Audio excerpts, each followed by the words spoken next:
नमस्कार साथियों। आज हम चर्चा करेंगे राष्ट्रपिता गांधी जी के बारे में।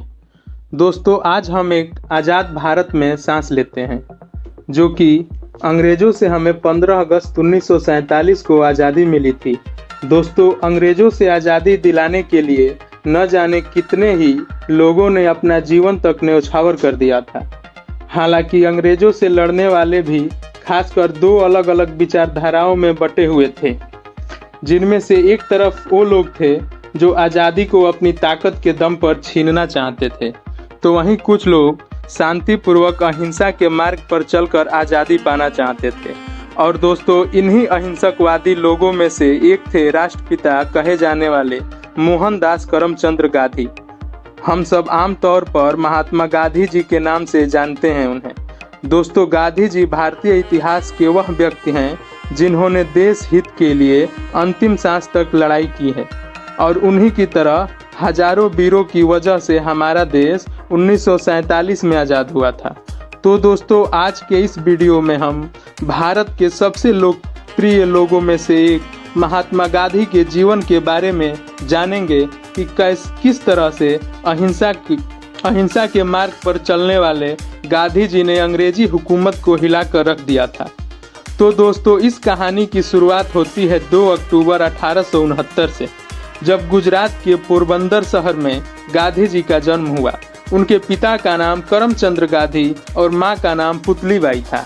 हालांकि गांधी जी भले ही पोरबंदर शहर में पैदा हुए थे, लेकिन जन्म के कुछ समय बाद उनका पूरा परिवार राजकोट में रहने लगा था, और गांधी जी की प्राथमिक पढ़ाई भी वहीं से हुई थी।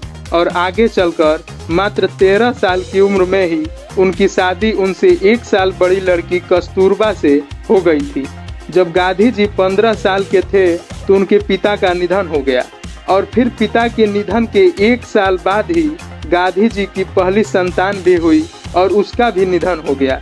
हालांकि इस कठिन परिस्थितियों में भी गांधी जी ने खुद को संभाला, और फिर 1887 में अहमदाबाद से हाई स्कूल की पढ़ाई पूरी की, और फिर आगे चलकर कॉलेज की पढ़ाई पूरी करने के बाद से जोशी जी की सलाह पर गांधी जी ने लंदन जाकर लॉ की पढ़ाई की।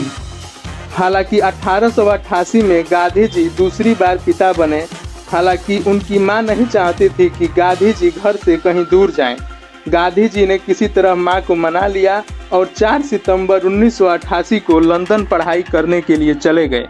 फिर 1991 में पढ़ाई पूरी करने के बाद अपने वतन अपने देश महात्मा गांधी जी लौटे।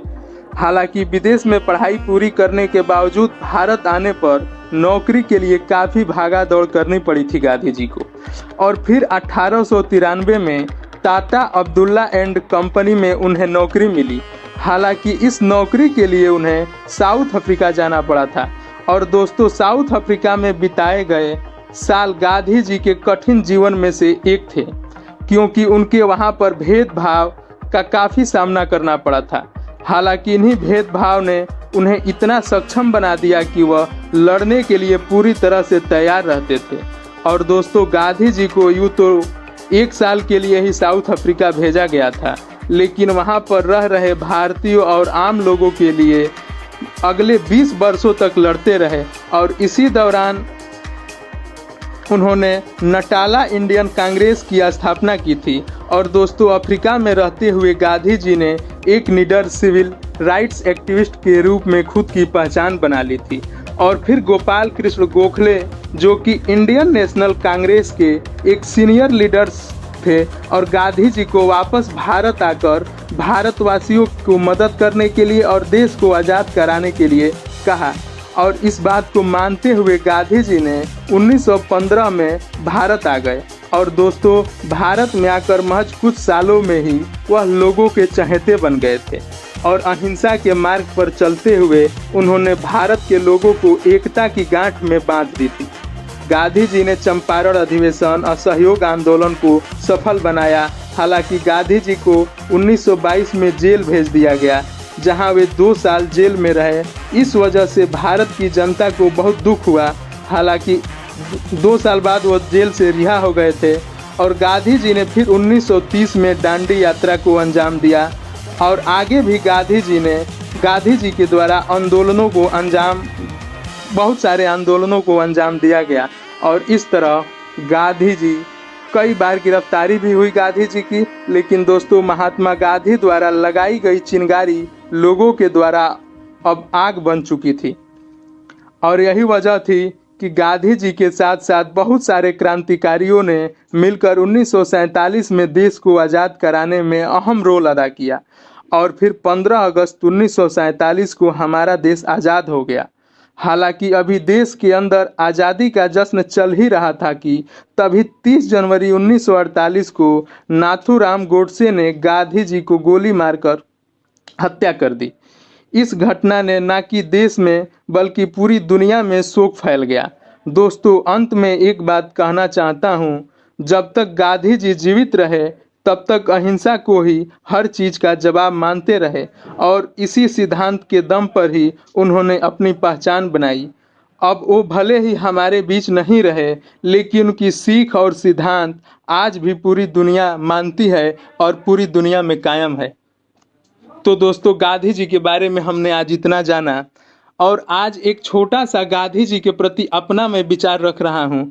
कुछ नौजवानों के मन में सोशल मीडिया का ज़माना है, एक ट्रेंड चल गया है कि गांधी जी को कोई कुछ कह देता है। कुछ परसेंट भारत में, एक से आधा पॉइंट परसेंट में भी, लेकिन कुछ लोग हैं जो बैठे बैठे सोशल मीडिया पे गांधी जी के बारे में कुछ लिख देते हैं, अपने आप को पहले झांक कर नहीं देखते हैं। और वही लोग लिखते हैं जो जाकर आज तक अभी कभी एक थाने के सिपाही के सामने भी जिनकी बात करने की औकात नहीं होती है। बहुत से ऐसे लोग हैं जो आज भी देश में थाने पे एक सिपाही से बात नहीं सही ढंग से कर पाते हैं। और सोचिए वो गांधी जी कैसे थे, जो अंग्रेजों से और अंग्रेजी हुकूमत के बीच अंग्रेजों से आंखों में आंखें डालकर बात करते थे और देशवासियों के लिए आवाज़ उठाते थे। तो ऐसे हमारे बापूजी थे, गांधी जी थे। जय हिंद, जय भारत।